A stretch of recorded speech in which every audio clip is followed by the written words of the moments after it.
Je suis avec M. Marcus Herman, professeur agrégé au département d'économique de l'Université Laval. Il a coécrit avec Julien Boudreau, un étudiant à la maîtrise, l'essai Évaluation des trajectoires d'investissement visant la transition énergétique du Québec, présenté cet été pour répondre à l'appel du ministre québécois des Finances lancé aux économistes dans le contexte pandémique.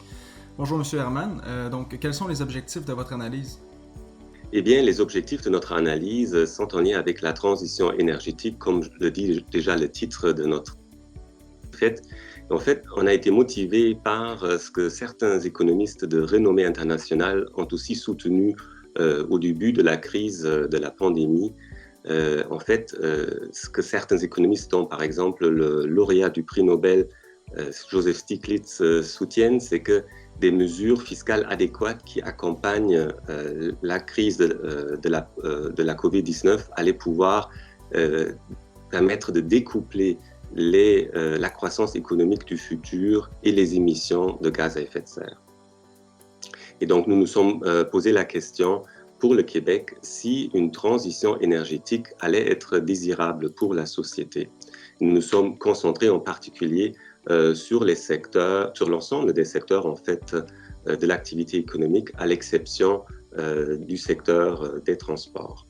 Et on s'est concentré en particulier donc, sur la transition de délaisser le gaz naturel en introduisant de nouvelles structures de fourniture d'énergie verte, par exemple celles qui sont générées avec l'énergie éolienne. Comment vous vous y êtes pris pour réaliser cette étude? Eh bien, c'est avec mon étudiant, comme tu l'as mentionné, qu'on a construit en fait un modèle pour le Québec qui est calibré donc pour la demande énergétique du Québec et qui prenait en considération les coûts d'ajustement nécessaires d'investissement dans l'énergie verte. Et ce qu'on a fait, en fait, c'est de développer des scénarios de croissance économique pour le Québec pour les 40 prochaines années, ainsi que des scénarios pour l'évolution du coût du carbone. Et à quel résultat est-ce que cette analyse-là vous mène? Eh bien, nous avons trouvé un résultat au niveau macroéconomique, bien sûr, que la pandémie allait réduire la demande d'énergie. Et bien sûr, ça allait faciliter la réduction des gaz à effet de serre, cependant sans nécessairement atteindre les objectifs que le Québec s'est fixés.